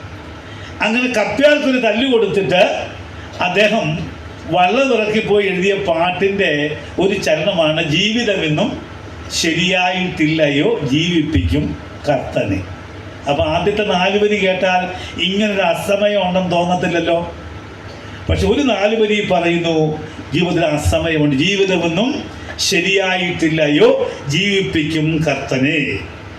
അപ്പം മനുഷ്യൻ്റെ ആരോഗ്യം ക്ഷയിക്കുകയും അവൻ്റെ ശരീരം ക്ഷീണിക്കുകയും അവൻ്റെ ജീവിതത്തിൽ സന്തോഷങ്ങൾ മരിക്കുകയും രോഗം കൊണ്ടും ബലക്ഷയം കൊണ്ടും പരിമിതികൾ കൊണ്ടും അവൻ പരാജയപ്പെടുകയും ചെയ്യുകയും വേദപുസ്തകത്തിൻ്റെ ഭാഷയിൽ പറഞ്ഞാൽ എനിക്കിഷ്ടമില്ല എന്ന് പറയുന്ന ഒരു കാലം വരുമ്പോൾ, എനിക്ക് ജീവിച്ചിരിക്കേണ്ട എന്ന് പറയുന്ന ഒരു കാലം വരും മുമ്പേ, ആ ദുർദിവസം വരും മുമ്പേ, make sure that you are taking Christ the Xavier in your heart. ഹൃദയത്തിലേക്ക് എടുക്കണം എന്നാണ് പറയുക. അൺഫോർച്ചുനേറ്റ്ലി നമ്മുടെയൊക്കെ ജീവിതത്തിൽ ഈ ദുർദിവസങ്ങളുടെ അവസാന ഘട്ടത്തിലാണ് നമ്മൾ ഈ യേശുവിനെ ഏറ്റെടുക്കുന്നത്. ഞാനൊരു പള്ളി വികാരിയായിരുന്ന സമയത്ത് ഒരു 65-70 വയസ്സുള്ള അപ്പച്ചൻ, ക്ഷീണം അത്രയും പ്രായമൊന്നും തോന്നുന്നത് 85 തോന്നിക്കും, കള്ള് കുടിച്ച് അങ്ങ് നശിച്ച അപ്പച്ചനാണ്. അപ്പോൾ അപ്പച്ചൻ്റെ മകളുണ്ട്, ലീലാമ്മ എന്ന പേര്. ലീലാമ്മയായിട്ടൊരു ദിവസം പള്ളി വന്നു. എന്നിട്ട് എന്നോട് പറഞ്ഞാൽ കമ്മ്യൂണിയൻ കൊടുക്കണം. അപ്പോൾ എനിക്ക് അതിശയമായി. ഒരിക്കലും പള്ളിയിൽ കയറാത്ത ഈ അപ്പച്ചൻ എന്താ പെട്ടെന്ന് കമ്മ്യൂണിയൻ കൊള്ളാൻ താല്പര്യം? അപ്പോൾ എന്നോട് ലീലാമ്മ എന്ന മോള് പറഞ്ഞു വെച്ചാൽ കഴിഞ്ഞ ആഴ്ച പോയി എക്സ്റേ എടുത്തു, ഈ ലിവറിൻ്റെ ഭാഗത്ത് നൂല് പോലെ ഏതാണ്ടൊക്കെ ഉള്ളെന്ന് പറഞ്ഞു. നൂല് പോലെ. അപ്പോൾ ദൈവത്തോടെ ദുർദിവസം അടുത്തു എന്ന് ബോധ്യമായപ്പോൾ ദൈവത്തെ കാണുന്ന പല ആൾക്കാർ നമ്മുടെ ജീവിതത്തിലുണ്ട്. ഇപ്പോൾ തന്നെ ഈ പന്തലിനകത്ത് വരാതെ കലുങ്കിലും ആ മരത്തുണ്ണയിലും കാത്തിരിക്കുന്നവരും ഒക്കെ ഉണ്ടാകാം. അവർ അസമയത്തെ കാത്തിരിക്കുന്നവരാണ്. അതുകൊണ്ട് സഭാപ്രസംഗമോട് പറയുന്നു, ആ ദുർഘട ദിവസങ്ങൾ അല്ലെങ്കിൽ ദിവസം പറഞ്ഞ ആ അസമയം ജീവിതത്തിൽ വരുമ്പോൾ അതിനെ അഭിമുഖീകരിക്കാൻ, അല്ലെങ്കിൽ ജീവിതം നരകതുല്യമാകും മുമ്പ് അതിനെ അഭിമുഖീകരിക്കാൻ തരത്തിലേക്ക് നമ്മൾ ജീവിതം മാറണമെന്നാണ് പറയുക. കാരണം വേദപുസ്തകത്തിൻ്റെ ഒരു വിവരണം നമ്മൾ നോക്കുമ്പോൾ ഓർക്കേണ്ട ഒരു കാര്യം, ജീവിതത്തിൻ്റെ നല്ല നാളുകളൊക്കെ വളരെ ചുരുക്കമാണ്. ജീവിതത്തിന് നല്ല നാളുകൾ വളരെ ചുരുക്കമാണ്. അത് നമ്മൾ ഈ യോബ് 7-ാം അധ്യായത്തിൻ്റെ 6-ാമത്തെ വാക്യത്തിൽ പറയുന്നുണ്ട്, എൻ്റെ ജീവിതം എന്ന് പറഞ്ഞാൽ നെയ്ത്തോടത്തിലും വേഗതയുള്ള. നെയ്ത്തോടം എന്താണെന്ന് അറിയാവുന്ന അറിയത്തില്ല. ഈ വീവേഴ്സിൻ്റെ ഷട്ടിലാണ് പറയുക. ഈ VV എന്നൊരു ഷട്ടിലുണ്ടല്ലോ, നമുക്ക് അറിയാൻ വയ്യാങ്കിൽ നിങ്ങൾ എവിടെ പോകണമെന്ന് അറിയാം. തോലശ്ശേരി പോയിട്ട് അവിടെ ഇപ്പോഴും ഈ വീവേഴ്സ് ഷട്ടിലുണ്ട്. എന്ത് സ്പീഡിലാണ് അത് ഓടുന്നത്, വളരെ കണ്ണുകൊണ്ട് പിടിച്ചു നിർത്താൻ പറ്റുകയില്ല. Weavers shuttle. യോബ് പറയുന്നു ജീവിതം വളരെ പെട്ടെന്ന് ഓടിപ്പോകുന്നത്. യോബിൻ്റെ ചരിത്രത്തെ പറ്റി അറിയണമെങ്കിൽ ഒരു രാത്രി മൊത്തം പറഞ്ഞാൽ തീരുകയില്ല. 1-ാമത്തെ അധ്യായം വിവരിച്ച് തീരാൻ പോലും സമയം ഉണ്ടാകത്തില്ല. അപ്പോൾ ജീവിതം നരക അവസ്ഥയിലാകും മുമ്പ് വളരെ കുറച്ചു മാത്രമേ ജീവിതമുള്ളെന്ന് അറിയണം. യാക്കോബിന്റെ ലേഖനം 4-ാം അധ്യായത്തിന്റെ 4-ാമത്തെ വാക്യം പറയുന്നു, മൂടൽ മഞ്ഞ് പോലെയാണ് ജീവിതം. മൂടൽ മഞ്ഞ് പോലെയാ. രാവിലെ 6 മണിക്ക് എഴുന്നേൽക്കുമ്പോൾ വലിയ സന്തോഷമാണ്. മൂടിക്കിടക്കുക, ഇങ്ങനെ ഒന്നും കാണാൻ പറ്റുന്നില്ല. എന്ത് സന്തോഷമാണ്, ഭയങ്കര സന്തോഷമാണ്. മൂടിക്കിടക്കുന്ന അവസ്ഥ. കുറച്ച് കഴിയുമ്പോൾ അതിനേക്കാൾ വലിയ ചൂടാണ്. ആ മഞ്ഞങ്ങ് മാറി, പെട്ടെന്നങ്ങ് മാറി. സൂര്യൻ വരുമ്പോൾ മഞ്ഞ്. യാക്കോബ് പറയുന്നു ജീവിതം എന്ന് പറഞ്ഞാൽ മൂടൽ മഞ്ഞ് പോലെയാണ്. അതുകൊണ്ട് ജീവിതത്തിൻ്റെ അത്തരം യാദൃച്ഛികമായ ക്ഷണികത കൃത്യമായി മനസ്സിലാക്കിക്കൊണ്ട് നാം എന്തൊക്കെയോ ചെയ്യണമെന്നാണ് സഭാപ്രസംഗത്തെ പറയുക. അപ്പോൾ ഒന്ന് ഞാൻ പറയാൻ ആഗ്രഹിക്കുന്നത്, നമുക്കൊരിക്കലും ഭൗമിക കാര്യങ്ങളുടെ ആശ്രിതത്വം പാടില്ല. ഭൗമിക കാര്യങ്ങളിലെ ആശ്രിതത്വം. എന്താ ഭൗമിക കാര്യങ്ങളിലെ ആശ്രിതത്വം എന്ന് പറഞ്ഞാൽ? ഈ ഭൗതിക കാര്യങ്ങളിലെ ആശ്രിതത്വം എന്ന് പറഞ്ഞാൽ പ്രധാനമായിട്ടും സമ്പത്തുമായി ബന്ധപ്പെട്ട് തന്നെയാണ്. നമ്മുടെ പല ആൾക്കാരും വലിയ കടക്കണിയിലേക്ക് വീണത് അമിത കൊതി കൊണ്ടാണ്. പലരും നമ്മുടെ പള്ളികളിൽ തുറന്നു പറയുന്നില്ലേ ഉള്ളൂ. ഇരട്ടിപ്പിക്കാനും മുപ്പിക്കാനും ഒക്കെ വെച്ച് ഇഷ്ടംപോലെ പണം പോയ ആൾക്കാർ നമ്മുടെ പള്ളിയിലൊക്കെ ഉണ്ട്. ഞാൻ എപ്പോഴും പറയും, ഈ ന്യൂ ജനറേഷൻ ബാങ്കുകളും ന്യൂ ജനറേഷൻ ചർച്ചുകളെയും ഒന്ന് സൂക്ഷിച്ച് രണ്ടും അടിച്ചു മാറ്റിക്കൊണ്ട് പോകും. ഒരു കണക്കില്ലാതെ അടിച്ചു മാറ്റിക്കൊണ്ട് പലരും തിരിച്ചു പറയത്തില്ലെന്ന് മാത്രമേ ഉള്ളൂ. അപ്പോൾ ഭൗതികതയിൽ ആശ്രിതത്വം ഉണ്ടാകുക ഇല്ലേ? അങ്ങനെ ആശ്രിതത്വമുണ്ടെങ്കിൽ പറയുന്നു നാം അടുത്ത ഘട്ടത്തിലെത്തുന്നത് ദൈവമില്ല എന്ന തരത്തിലേക്കാണ്. ഭൗതികതയിൽ നമ്മൾ അധികമായി ആശ്രയിക്കുമ്പോൾ അടുത്ത നെക്സ്റ്റ് സ്റ്റെപ്പ് എന്ന് പറഞ്ഞാൽ നമ്മൾ പ്രഖ്യാപിക്കും ദൈവമില്ല. ഈ നൂറ്റാണ്ട് ഏറ്റവും കൂടുതൽ വായിച്ച ഒരു പുസ്തകമാണ്, ക്രിസ്തീയ പുസ്തകങ്ങളൊന്നാണ് ഇവിടെ വായിച്ചവരുടെ ഉണ്ടാകും, റിക്കുമാറിൻ്റെ പർപ്പസ് ഡ്രിവൺ ലൈഫ്. നിങ്ങൾ വായിക്കാത്തിട്ടാകത്തില്ല വിചാരം, ആരെങ്കിലും കിട്ടി വായിച്ചിട്ടില്ലെങ്കിൽ വായിക്കണം എന്നാണ് എൻ്റെ പക്ഷം. ഇറങ്ങിയ ആഴ്ച തന്നെ 75 മില്യൺ കോപ്പി വിറ്റ പുസ്തകമാണ് പേർപ്പസ് ഡ്രിവൺ ലൈഫ്. അതിൻ്റെ ആവേശത്തിൽ റിക്കുവാനും പിന്നെ ഒത്തിരി പുസ്തകങ്ങൾ പേർപ്പസ് ഡ്രിവൺ ചേർച്ച് സൊസൈറ്റി അങ്ങനെയൊക്കെ ഒത്തിരി എഴുതിയിട്ടുണ്ട്. അപ്പോൾ അതിൻ്റെ ആദ്യ പുസ്തകത്തിൻ്റെ 1ാമത്തെ പേജിനകത്ത് അദ്ദേഹം ഒരു നാസ്തികൻ എന്ന് പറഞ്ഞാൽ ലോകത്തിലെ ഏറ്റവും വലിയ അപകടകാരിയാണ്. ആരാ നാസ്തികൻ എന്ന് പറഞ്ഞാൽ? നമുക്ക് വിശ്വാസിയെ അറിയാം, അവിശ്വാസിയെ അറിയാം, നാസ്തികനെ തിരിച്ചറിയത്തില്ല. ആരാ നാസ്തികൻ എന്നറിയാമോ? നല്ലത് കിട്ടുമ്പോൾ ദൈവം നല്ലതാണ്, മോശം ചെയ്താൽ ദൈവം മോശമാണ്, തിരിച്ചും മറിച്ചും പറഞ്ഞുകൊണ്ടിരിക്കും. എയ്ത്തിസ്റ്റിൻ്റെ സ്വഭാവം അതായിട്ട് ഞാൻ കാണുക. അപ്പോൾ ബെർട്രാൻഡ് റസ്സൽ എന്ന് പറയപ്പെടുന്ന ലോകം കണ്ട നാസ്തികനായ ഈ ഒരു മനുഷ്യൻ്റെ വാചകത്തെ കോട്ട് ചെയ്തിട്ടാണ് ഈ പേർപ്പസ് ഡ്രിവൺ ലൈഫ് എന്നൊരു പുസ്തകം ഈ റിക്കുവാരൻ എന്ന പാസ്റ്റർ ആരംഭിക്കുന്നത്. അതിനകത്ത് ഈ ബെർട്രാൻഡ് റസ്സൽ ഒരു വാചകം ഇങ്ങനെയാണ്: unless you assume A God, the very purpose of your life is meaningless.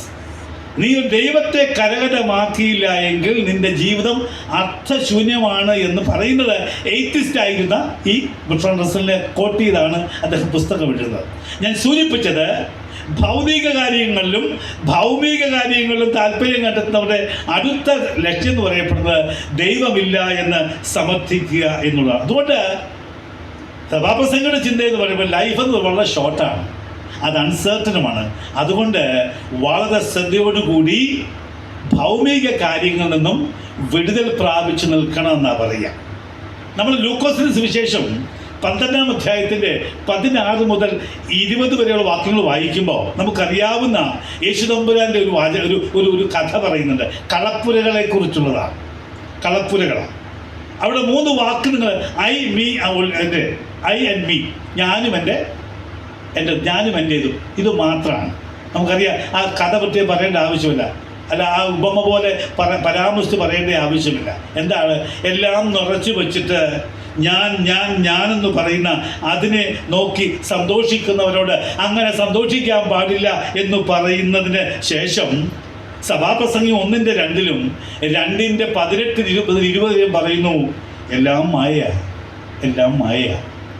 അപ്പോൾ നമ്മുടെ കൈവശം ഇരിക്കുന്ന പലതിനെയും നമ്മൾ ആശ്രയിച്ചാൽ, ഭൗതികതയിൽ ആശ്രയിച്ചാൽ അത് മായയാണ് എന്ന് പറയുക, ഇല്ലേ? അപ്പോൾ ഞാൻ പറഞ്ഞു, ഭൗതികതയിൽ ആശ്രയിക്കുന്ന ആദ്യ ലക്ഷ്യം എന്ന് പറഞ്ഞാൽ ദൈവമില്ലെന്ന് പറഞ്ഞിരിക്കുക. ദൈവമില്ല എന്ന് പറയുക. രണ്ടാമത്തെ ഒരു ചിന്ത അവരിലേക്ക് വരുന്നത്, I have got many years to സെറ്റിൽ.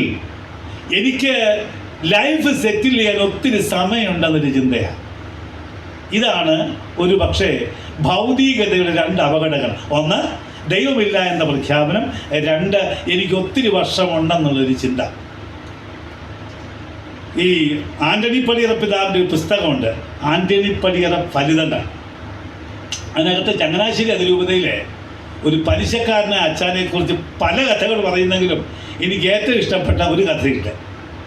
അത് ഇങ്ങനെയാണ്. അദ്ദേഹം പറയുന്നത്, ഈ അലക്സാണ്ടർ ദ ഗ്രേറ്റ് ജീവിച്ച സമയത്ത് അദ്ദേഹം അനുചരന്മാരോട് പറഞ്ഞു അത്രേ, ഞാൻ മരിച്ചു കഴിയുമ്പോൾ എൻ്റെ ശവപ്പെട്ടിയുമായി പോകുന്ന സമയത്ത് എൻ്റെ 2 കൈകളും പുറത്തേക്കിട്ടിട്ട് ഞാൻ ഇതുവരെ സമ്പാദിച്ചതെല്ലാം വ്യർത്ഥമെന്ന് പറയുന്ന രീതിയിൽ, ലോകം മനസ്സിലാക്കാവുന്ന രീതിയിൽ അങ്ങനെ ഇട്ട് കൊണ്ടുപോകണമെന്ന് അനുചരന്മാരോട് പറഞ്ഞു അത്രേ. അപ്പോൾ ഇതിന് ഈ ആവേശത്തിൽ ചങ്ങനാശ്ശേരി അതിരൂപതയിലെ അച്ചായൻ, പലിശക്കാരൻ അച്ചായൻ മരിച്ചപ്പോൾ തൻ്റെ 12 മക്കളെയും വിളിച്ചു പറഞ്ഞു, എൻ്റെ ശരീരം കൊണ്ടുപോകുമ്പോഴും ഇങ്ങനെ ശവപ്പെട്ടിക്ക് പുറത്തേക്ക് ഇങ്ങനെ കൈയിട്ട് പോകണമെന്ന് പറഞ്ഞു.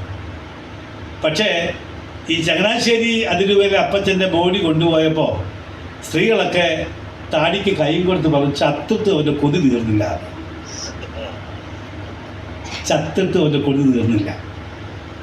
ആരെങ്കിലുമൊക്കെ ദൈവമില്ല എന്ന് ചിന്തിക്കുകയും എനിക്ക് സെറ്റിൽ ചെയ്യാൻ കുറേ വർഷങ്ങളുണ്ട് എന്ന് ചിന്തിക്കുകയും ചെയ്യുമ്പോൾ ഉണ്ടാകുന്ന ഒരു അപജയത്തെക്കുറിച്ചാണ് പറയുക. അവർക്കുണ്ടാകുന്ന അടുത്ത പ്രശ്നമാണ് ഇല്യൂഷൻ ഓഫ് സെക്യൂരിറ്റി.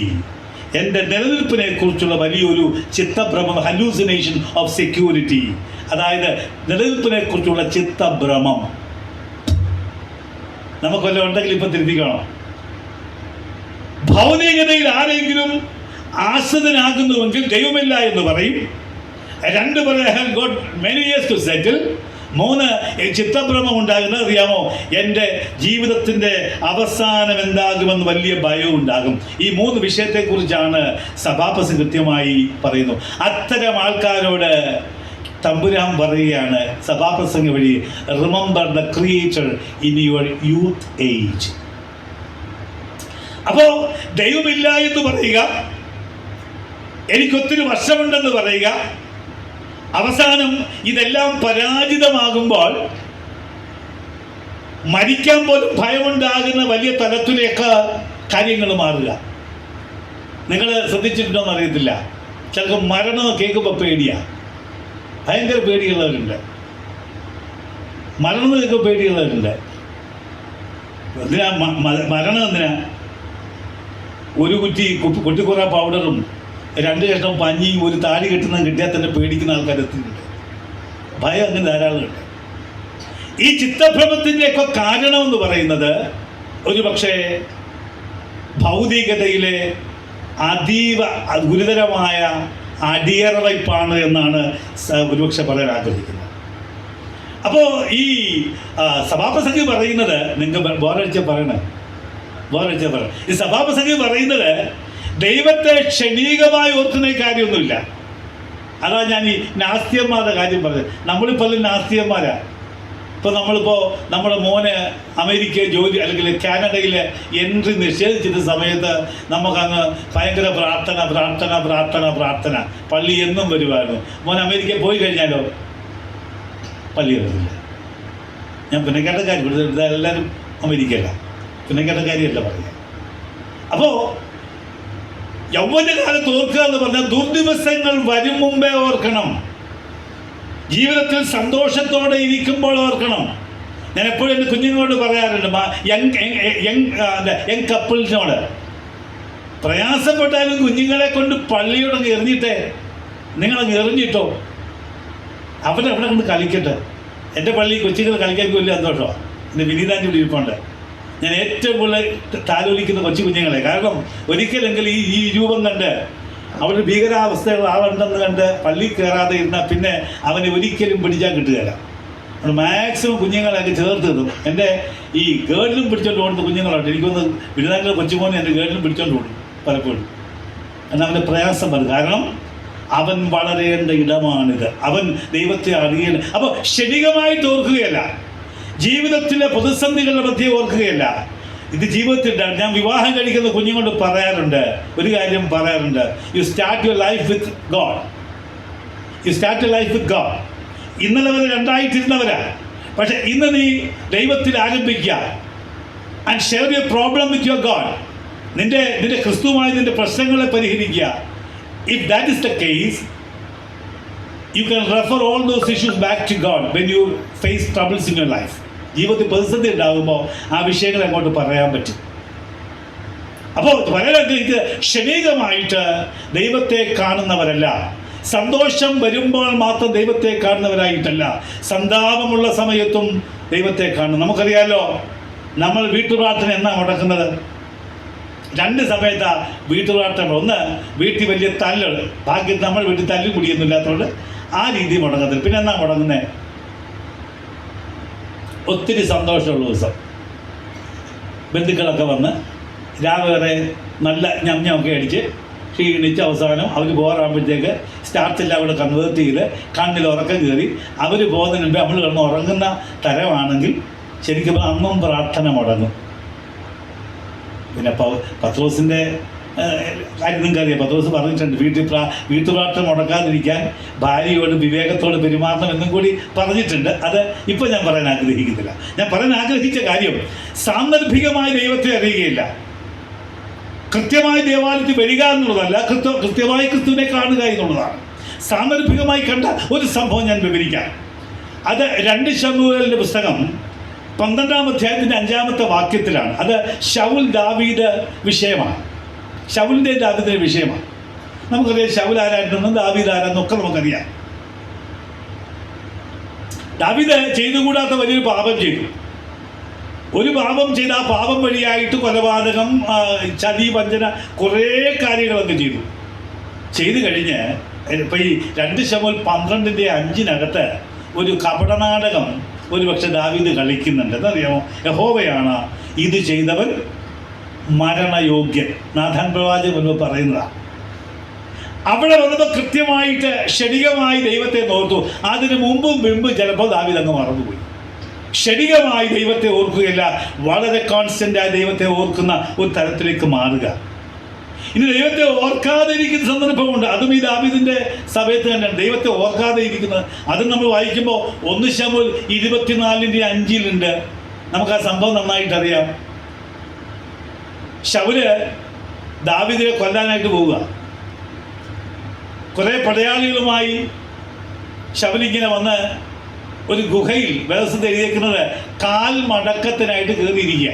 അതായത് ഫെലിസ്ത്യന്മാരെയൊക്കെ പരാജയപ്പെടുത്തി ഇനി ദാവീദിനെ കൊല്ലണം. അതിനിങ്ങനെ ആരോഗ്യത്തോടെ 3000 പടയാളികളൊക്കെ സജ്ജമാക്കി കാൽമടക്കത്തിന് ടു റിലീവ് ഹിംസെൽഫ് ഒരു ഗുഹയിൽ കയറിയിരിക്കുമ്പോൾ ആരെയാണോ ശൗല് കൊല്ലാൻ പോകുന്നത് ആ ദാവീദ് ഇങ്ങനെ ആരോഗ്യത്തോടെ ഇരിക്കുക. അപ്പം കൂട്ടുകാർ ചെവിയുമെന്ന് പറഞ്ഞു, നിന്റെ ശത്രുവിനെ നിന്റെ പാതവിടെ തരുമെന്ന് വചനത്തെ പറഞ്ഞേക്കുന്ന സമയമായി പോയി തട്ടിക്കോറാൻ പറഞ്ഞു. ഇത് കേട്ട മാത്രമേ ദാവീദ് പോയി വേദപുസ്തകത്തിൽ എഴുതിയേക്കുന്നത് ശൗലിൻ്റെ വസ്ത്രത്തിൻ്റെ അഗ്രം മുറിച്ച് മാറ്റിയെന്നാണ്. നിങ്ങൾ വിചാരിക്കും ഇങ്ങനെ വസ്ത്രത്തിന് അഗ്രം മുറിച്ച് മാറ്റിയെന്ന്. അങ്ങനെയൊന്നുമില്ല. അഗ്രം മുറിച്ച് ഇത്രയും മാറ്റത്തുള്ളൂ. വേദപുസ്തക ചരിത്രം പഠിക്കുമ്പോൾ ദാവീദിൻ്റെ ആ വലിയ കൗശല ബുദ്ധി കൊണ്ടോ അല്ലെങ്കിൽ പരപ്രേരണ കൊണ്ടോ വലിയ ഒരു മേലങ്കി ഇട്ടിരുന്ന ഈ ശൗലിൻ്റെ മുട്ട് വെച്ചൊക്കെ മുറിച്ച് മാറ്റിയത്. അപ്പോൾ ഒരുപാട് കോമാളിയെ പോലെ ആയിപ്പോയി ശൗല്. വേദപുസ്തകത്തിൽ എഴുതുന്നു, പിന്നത്തേതിൽ ശൗലിൻ്റെ മനസാക്ഷി കുത്തി തുടങ്ങി എന്ന് എഴുതിയിട്ടുണ്ട്. അപ്പോൾ ഓർക്കുന്ന നിമിഷങ്ങളുമുണ്ട്, ഓർക്കാത്ത നിമിഷങ്ങളുമുണ്ട്. സാന്ദർഭികമായി ഓർക്കുന്ന നിമിഷങ്ങളുമുണ്ട്, അല്ലാത്ത നിമിഷങ്ങളുമുണ്ട്.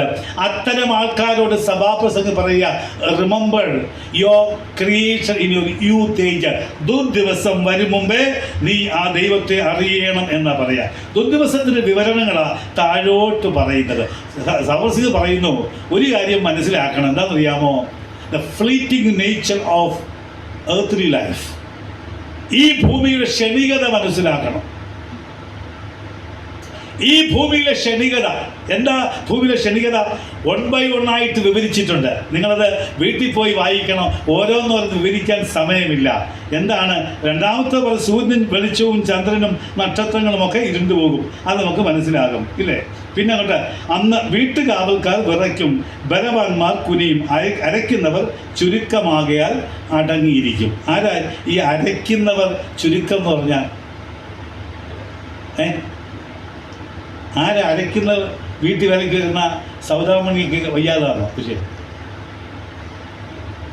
പല്ല് കൊഴിയുന്നതിൻ്റെ അർത്ഥം. അരയ്ക്കുന്നവർക്ക് ഇളക്കം സംഭവിച്ചുകൊണ്ട് അരയ്പ്പം കുറയും. അത് പല്ല് കൊഴിഞ്ഞു പോകുമെന്നാണ് കൃത്യമായി എഴുതി വച്ചിരിക്കുന്നത്. പിന്നെ അങ്ങോട്ട് പറയുകയാണ്, കിളിവാതിൽ കൂടി നോക്കുന്നവർ അന്ധന്മാരാകും, കണ്ണിൻ്റെ കാഴ്ചയും കുറയും. 4-ാമത്തെ വാക്ക്, തെരുവിലെ കഥകൾ അടയും, അരയ്ക്കുന്ന ശബ്ദം മന്ദമാകും. അതൊരുപോലെ പോകുക. പക്ഷികളുടെ ശബ്ദത്തിങ്കൽ ഉണർന്നു പോകും, പാട്ടുകാരത്തികളൊക്കെയും തളർന്നു പോകും. അതിൻ്റെ അർത്ഥം കേൾവി കുറയുന്നു എന്ന അർത്ഥം. ഞാനത് അധികം ഡീറ്റെയിലായിട്ട് പറയുന്നില്ല, അത് വായിച്ചാൽ മനസ്സിലാക്കാവുന്നതാണ്. 5-ാമത്തെ വാക്യം ശ്രദ്ധിച്ചേ. 5-ാമത്തെ വാക്യം നിങ്ങൾ വയ്ക്കുന്ന ബൈബിളും എൻ്റെ ബൈബിളും ഒന്നാണോ? 5-ാമത്തെ വാക്യം, അന്ന് അവർ കയറ്റത്തെ പേടിക്കും, വഴിയിൽ ഭീതികൾ ഉള്ളതായി തോന്നും, ബദാം വൃക്ഷം പൂക്കും, തുള്ളൻ ഇഴഞ്ഞ് നടക്കും, പിന്നെ രോചനക്കുരു ഫലിക്കുക. അതിനെപ്പറ്റി ശകലം പറയാനുണ്ട്. ബദാം വൃക്ഷം പൂക്കുമെന്നാണ് പറഞ്ഞത്. എന്താ ബദാം വൃക്ഷം പൂക്കുമെന്ന് പറഞ്ഞ?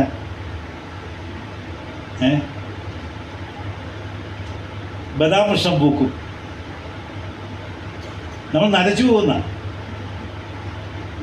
പോകുമെന്ന. എനിക്ക് ഈ എല്ലാവരും ഡൈ ചെയ്യുന്ന വലിയ ഇഷ്ടമാണ്.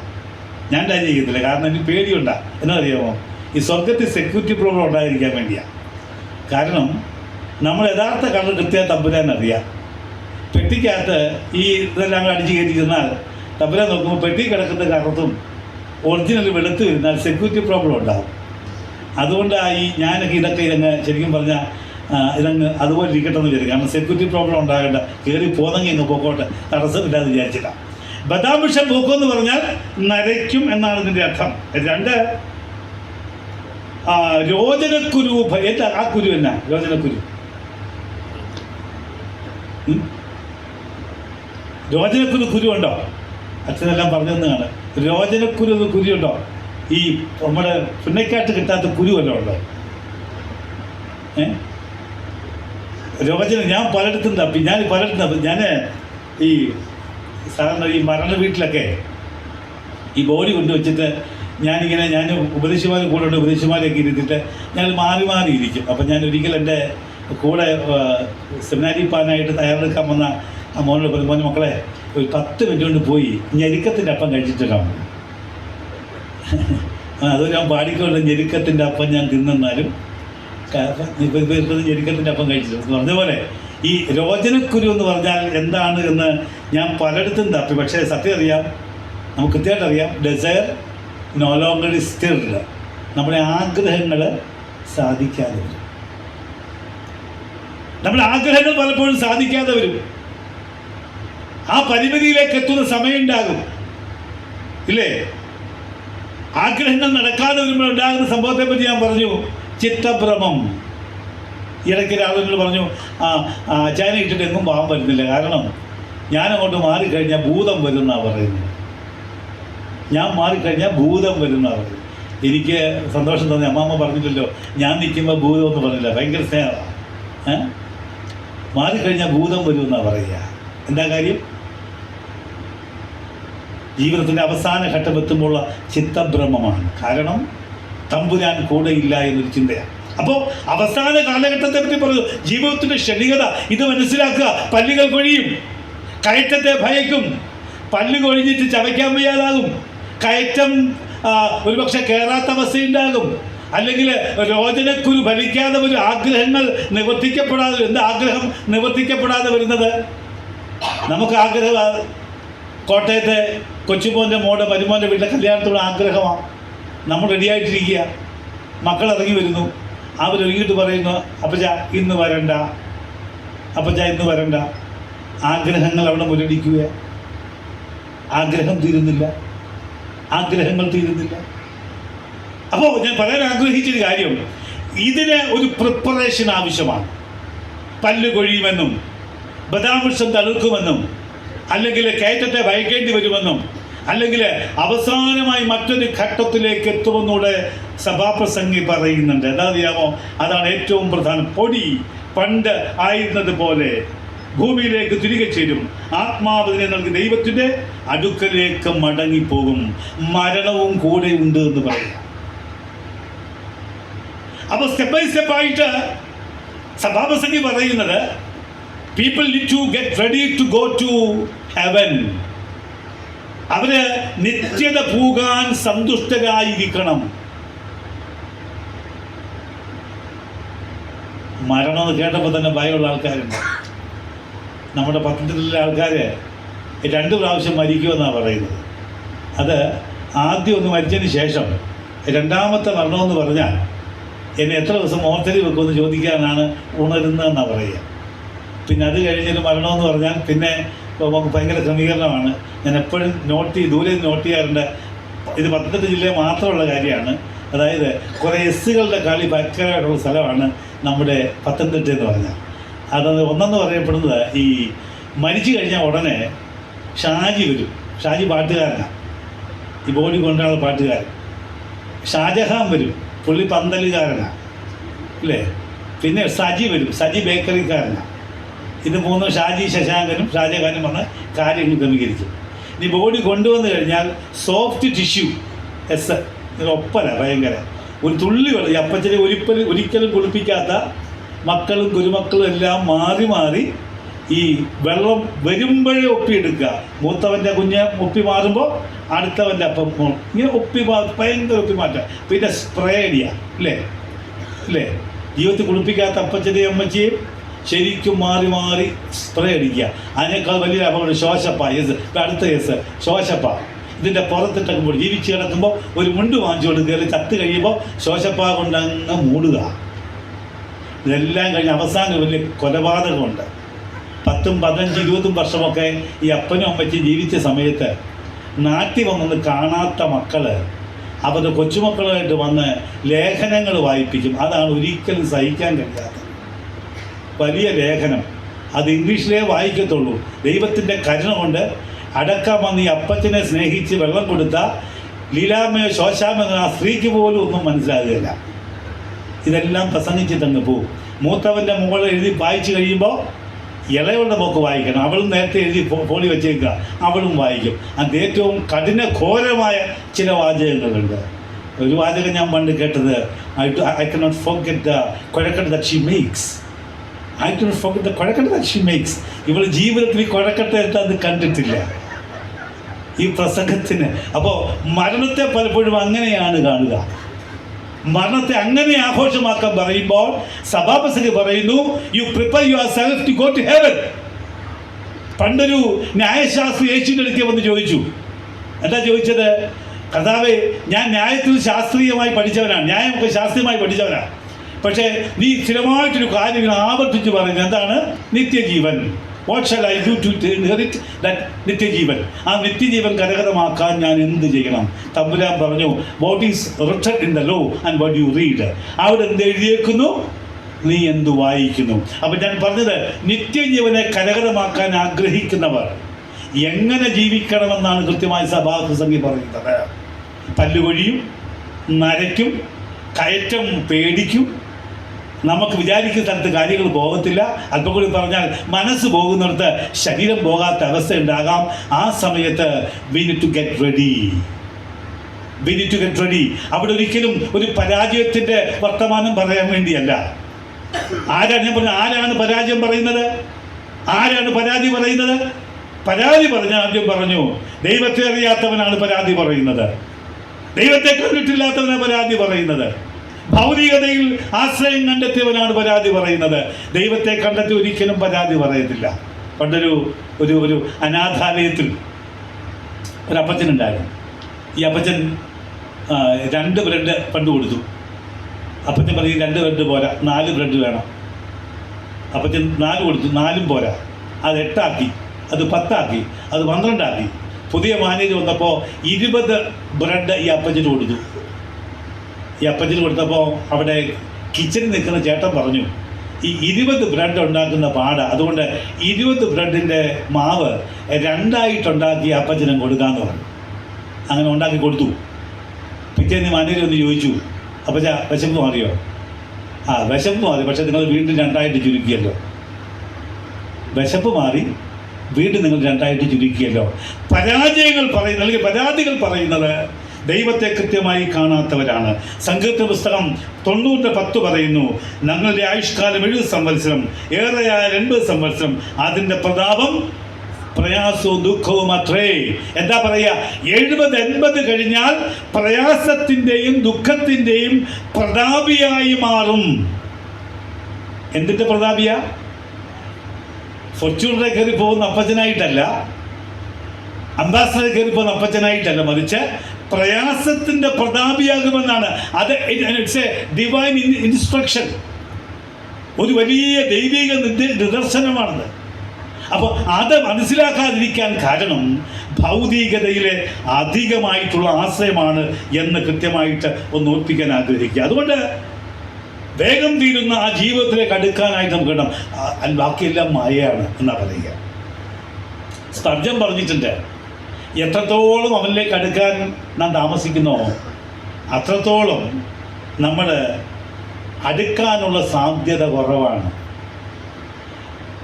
എത്രത്തോളം ഈ ബന്ധം മാറ്റിവെക്കുന്നുവോ അത്രത്തോളം അടുക്കാനുള്ള സാധ്യത കുറയുകയാണ്. ഒരു മിനിറ്റ് മുമ്പേ ദൈവത്തെ കാണാൻ കഴിയുക എന്നുള്ളതാണ് ഏറ്റവും ആവശ്യമായത്.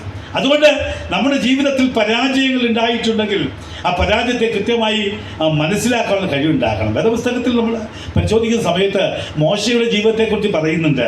കണ്ണുമായാതെയും ബലം ക്ഷയിക്കാതെയും എന്നതിനെക്കുറിച്ച് പറയുന്നുണ്ട്. നിങ്ങൾ വിചാരിക്കുന്നോ മോശയുടെ കണ്ണുമായാതെയും ബലം ക്ഷയിക്കാതെയും ഇരുന്നെന്ന്?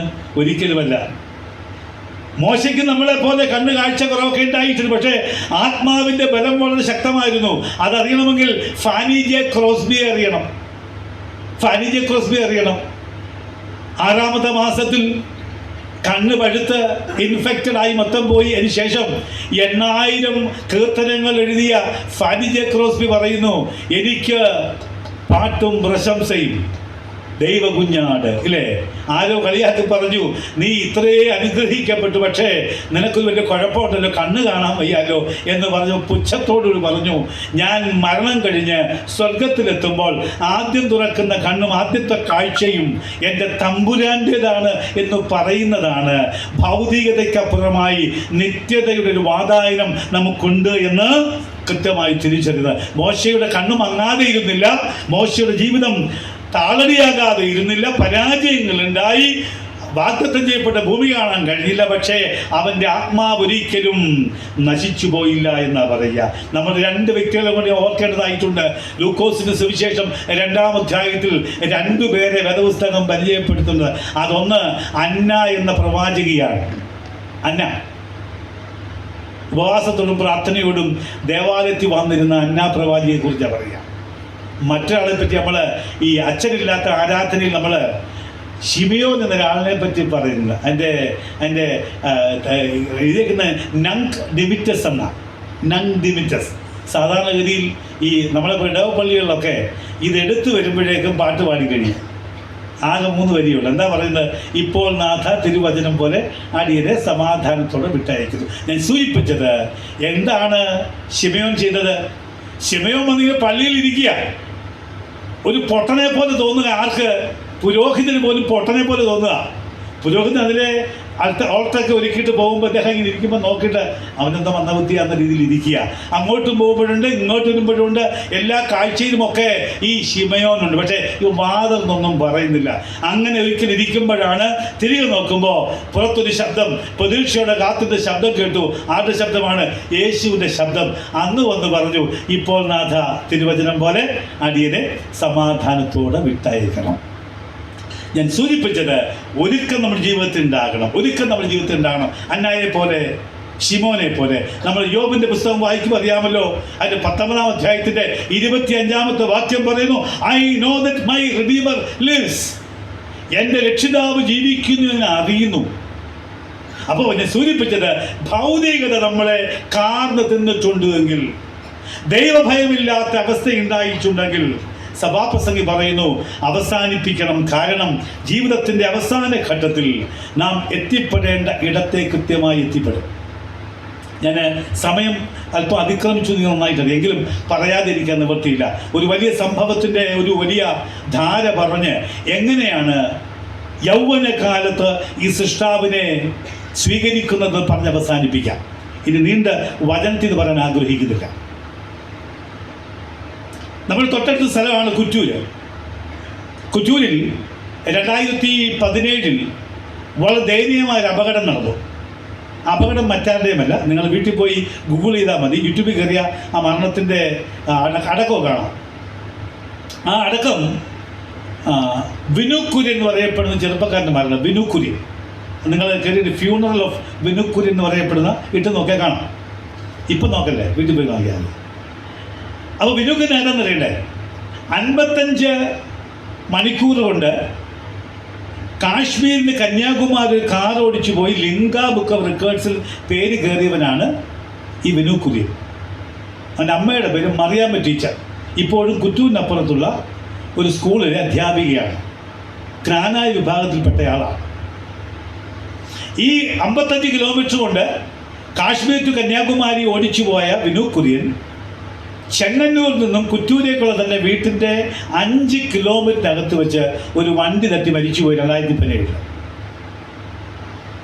നിങ്ങൾ വീട്ടിൽ പോയി അവരുടെ അമ്മയുടെ ഒരു വീഡിയോ ഇട്ടിട്ടുണ്ട്. അതായത് ഈ മരണസമയത്ത് എങ്ങനെയാണ് ഈ അമ്മ അതിനെ അഭിമുഖീകരിച്ചത്. അന്ന് പക്ഷെ 40-42 വയസ്സോ പ്രായം വരുന്ന മറിയാമ്മ ടീച്ചർ ഇപ്പോഴും അധ്യാപികയാണ്. ഈ മറിയാമ്മ ടീച്ചർ ഈ ബോഡി കൊണ്ട് വീട്ടിൽ വെക്കുന്ന സമയത്ത് എല്ലാവരും നിലവിളിക്കുകയാണ്.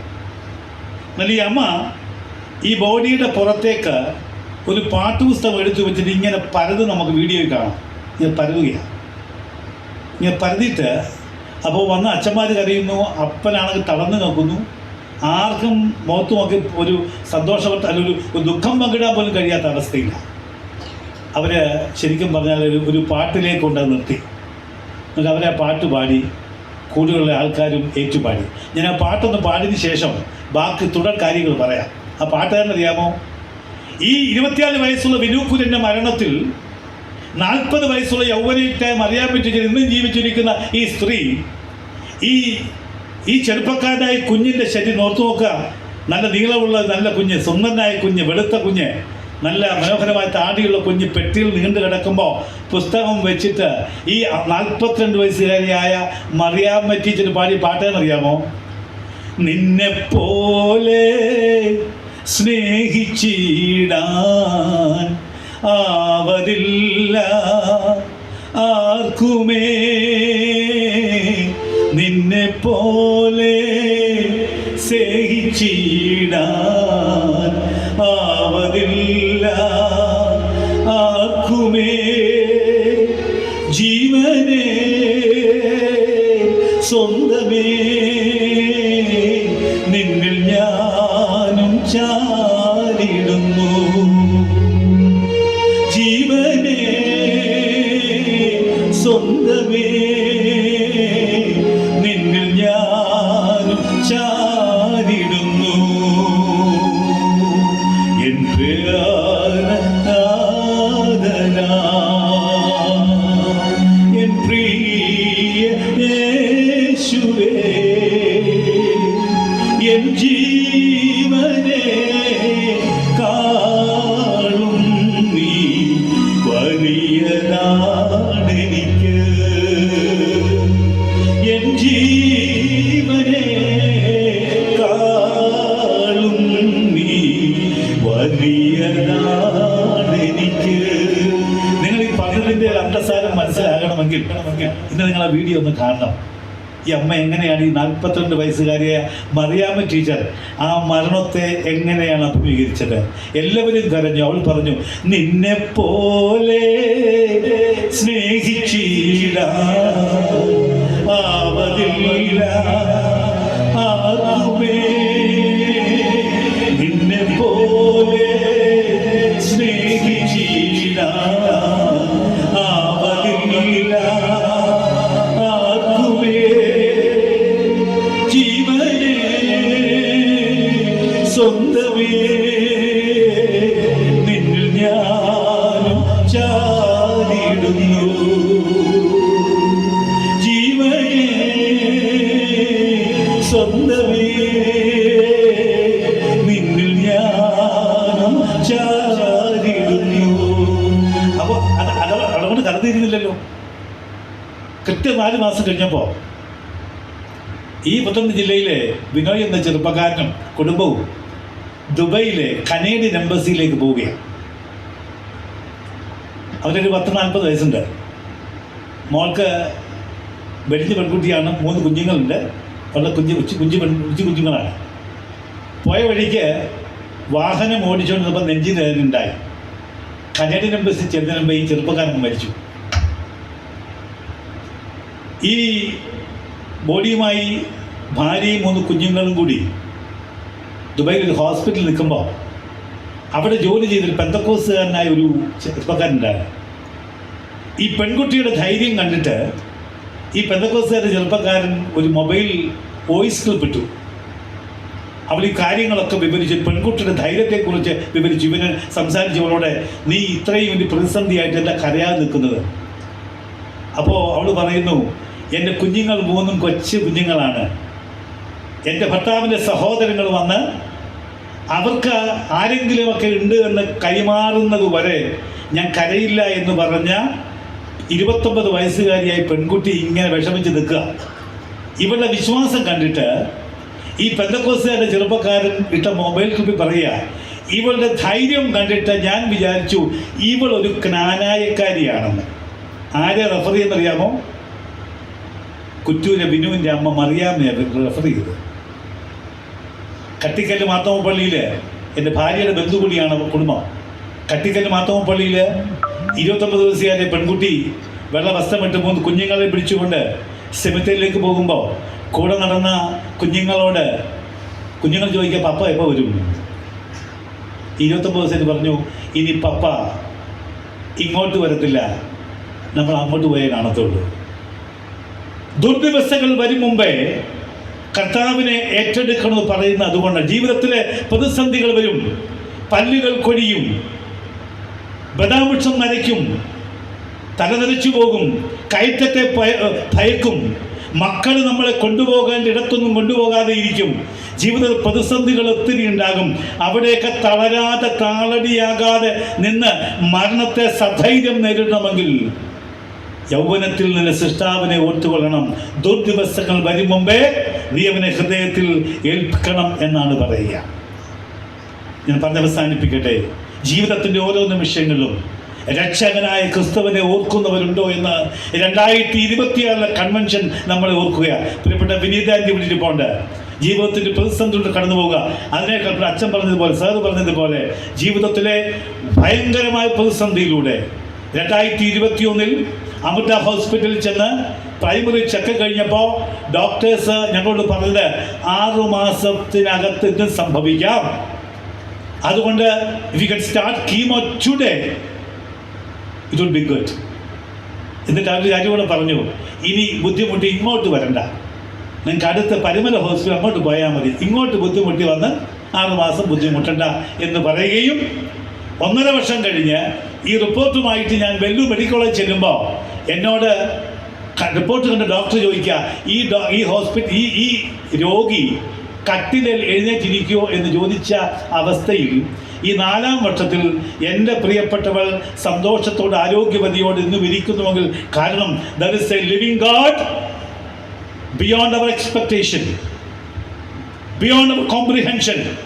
നമ്മുടെ ജീവിതത്തിൻ്റെ എല്ലാ കണക്ക് കൂട്ടലിനപ്പുറം ജീവിക്കുന്ന ദൈവമുണ്ട്. കഴിഞ്ഞ 3 മാസം മുമ്പ് ഞാൻ ചെന്നു, വീണ്ടും പെറ്റ് സ്കാൻ നടത്തി. 6 മാസം എടുക്കും പെറ്റ് സ്കാൻ. ഡോക്ടർ പറഞ്ഞു അതിശയമായിരിക്കുന്നു, എവിടെ എന്തെന്നൊന്നും കാണുന്നില്ല. ഞാൻ പറയട്ടെ, ഇന്ന് തിരിച്ചു വിളിച്ചാലും കുഴപ്പമില്ല. ശരീരത്തിൽ ഒരു ഭാഗവും മുറിച്ചു മാറ്റാൻ അനുവദിച്ചില്ല, ജീവിക്കുന്ന കാലം അത്രയും സന്തോഷത്തിൽ. അതുകൊണ്ട് നമ്മോട് ഇന്ന് സഭപ്രസംഗി പറയുന്നത് അറിയാമോ? ദുർദിവസങ്ങൾ വരും, അതിനു മുമ്പേ ഷേപ്പ് യുവർ ഫെയ്ത്ത് ഡീപ്ലി. നിന്റെ വിശ്വാസത്തെ അവഗാഢമാക്കണം. ഒരു ആത്മീയ ബോധ്യം നമുക്കുണ്ടാകണം. കർത്താവിനെ ഹൃദയത്തിലേക്ക് സമർപ്പിക്കുവാനുള്ള ഒരു വലിയ ബോധ്യം നമുക്കുണ്ടാകണം എന്ന് ഓർപ്പിക്കുക. അതിലപ്പുറമായി നാളത്തെ എന്നൊരു ചിന്തയെക്കുറിച്ച് ബോധ്യം നമുക്ക് പലപ്പോഴും ഉണ്ട്. നാളത്തെ ചിന്ത എന്താ? നാളത്തെ ചിന്ത എനിക്കിന്ന് സന്തോഷിക്കണമെന്നാണ്.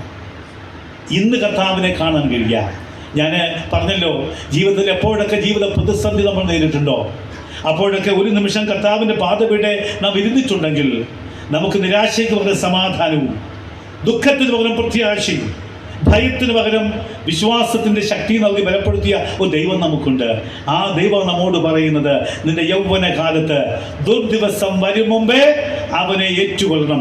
ഇത് തലമുറയോട് പറയാനുള്ള ബാധ്യതയാണ് നമ്മിൽ നിക്ഷേപിച്ചിരിക്കപ്പെട്ടിരിക്കുന്നത്. തലമുറയോട് പറയുക, ജീവിതത്തിൽ എന്തുണ്ടായാലും എന്തില്ല എങ്കിലും ഈ ദൈവം നമ്മോട് കൂടെയുണ്ട്. ഈ ദൈവം നമുക്കെന്നുമുണ്ട്. അതുകൊണ്ട് മരണം വരെയും, ജീവിതത്തിൽ ഏത് പ്രതിസന്ധി ഉണ്ടെങ്കിലും മരണം വരെയും അവനോട് കൂടെ ഇരിപ്പാനുള്ള ഒരു വലിയ താല്പര്യത്തോടെയുള്ള വളർച്ച നമുക്ക് ആവശ്യമുണ്ട്. ഓരോ കൺവെൻഷൻ നാം കടന്നു വരുമ്പോൾ ഈ ദൈവത്തെങ്കിലേക്ക് അടുത്തു വരണം. ഈ ക്രിസ്തുവിനെ ഏറ്റെടുക്കണം.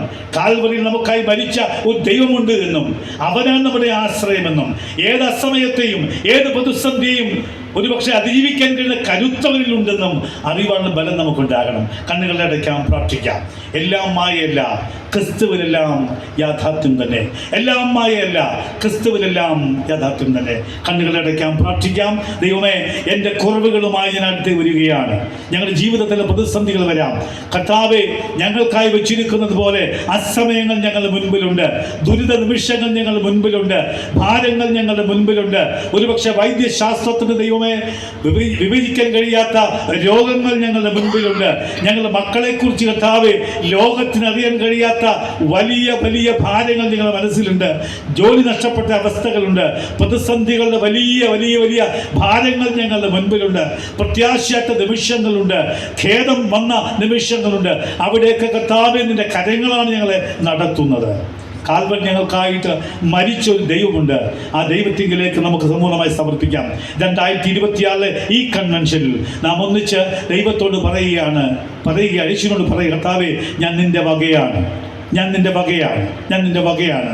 നിന്നെ പോലെ സ്നേഹിക്കാൻ വേറെ ആരുമില്ല, നിന്നെ പോലെ കരുതാൻ വേറെ ആരുമില്ല. ഞങ്ങളുടെ പൂർവ്വസൂരികളായ പൂർവ്വപിതാക്കൾ ഒന്നുമില്ലാത്ത അവസ്ഥയിൽ എല്ലാമുള്ള അവസ്ഥയിലേക്ക് പരിവർത്തനം ചെയ്യപ്പെട്ടു. നീയാണ് ഞങ്ങളെ നയിച്ചത്. ഞങ്ങൾക്ക് ലോകത്തിൻ്റെ ഒന്നും ആവശ്യമില്ല, നീ ഞങ്ങൾക്ക് പലതും തരേണ്ടതായിട്ടുണ്ട്. ഒരു നിമിഷം മൗനമായി നമ്മെ തന്നെ സമർപ്പിച്ച് പ്രാർത്ഥിക്കാം.